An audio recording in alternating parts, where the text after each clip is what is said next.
به نام خدا. دوستان عزیز سلام، وقتتان بخیر. امیدوارم حال دلتان همیشه خوب و عالی باشد. امشب میخوام براتون تفاعل بکنم با استفاده از کتاب خزائن الاسرار به روش حروف ابجد امام صادق و حضرت دانیال نبی علیه السلام. همونطور که گفتم نیت ما در مورد رزق و روزی و کسب و درآمد حلال استش. برای اینکه ارتباط بیشتری و بهتری داشته باشیم با امام صادق علیه السلام و دانیال نبی، با من همراه باشید با صلوات، حمد و سوره. اللهم صل علی محمد و آل محمد و عجل فرجه. بسم الله الرحمن الرحیم. الحمد لله رب العالمین الرحمن الرحیم مالک یوم الدین ایاک نعبد و ایاک نستعین اهدنا الصراط المستقیم صراط الذین انعمت علیهم غیر المغضوب علیهم ولا الضالین. بسم الله الرحمن الرحیم. قل هو الله احد الله الصمد لم یلد ولم یولد ولم یکن له کفوا احد. بسم الله الرحمن الرحیم. قل هو الله احد الله الصمد لم یلد بسم الله الرحمن الرحیم. قل هو الله احد الله الصمد لم یلد ولم یولد ولم یکن له کفوا احد. اللهم صل علی محمد و محمد. دوستان همونطور که میبینید یه مکعب مستطیل داریم، 4 تا حرف الف، جیم و دال حروف ابجد نوشته شده. 3 بار این رو میاندازیم و 3 تا حرف را به دست میآوریم به صورت رندوم و با اشاره که از حضرت امام صادق علیه السلام و حضرت دانیال نبی هستش جوابمان را میگیریم. پس نیت ما در مورد رزق و روزی و کسب حلال هستش. لا حول ولا قوة الا بالله العلی العظیم. حرف اول جیم، حرف دوم ب، جیم، ب، دال. جیم، 3 تا حرف جیم، ب و دال باید به ترتیب پیدا کنیم. 3 تا حرف جیم، ب و دال.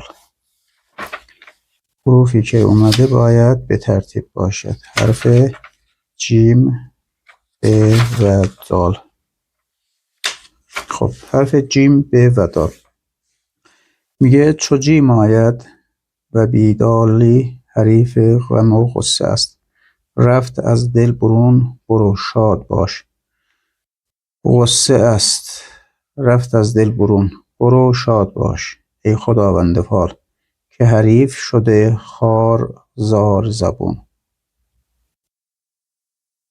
حضرت امام صادق علیه السلام می‌فرماید ای خداوند فال بشارت با تو را از دوستان بر این خاطر و حضور دل و مراد یافتن.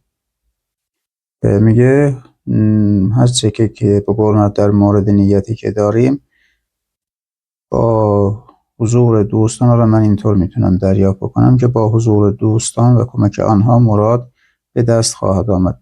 عبدالله ابن عباس گوید وارستگی از سرگردانی و پریشان خاطر بودن، از پریشانی و سرگردانی خلاص خواهی شد اگر ملال دیده ای مال یابی، اگر رنج کشیده ای گنج یابی. قرعه دولت به طالعت برآمده. دانیال پیامبر علیه السلام می‌فرماید بشارت با تو را اگر غایبی داری با جمعیت بسیار باز بینی، اگر پیوند کنی بخت با تو یار است، اگر غم داری شادی مبدل گردد، اگر قرض داری به زودی گزارده شود، اگر خوف داری نشان پسر است.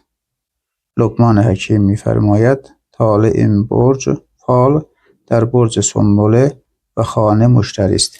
سعد اکبر اگر نیت داری به زودی حاصل است ان شاء الله تعالی. خب همونطور که از گفته‌های عبدالله ابن مسعود و دانیال نبی هستش ما نیت کرده بودیم در مورد ثروت و رزق و روزی. ان شاء الله خداوند با لطف خودش و قدرت بی‌نهایت خودش درهای رزق و روزی را به روی همه ما باز کند. امیدوارم استفاده کافی و از این فعال کرده باشید. برای داشتن فعال‌های بیشتر سابسکرایب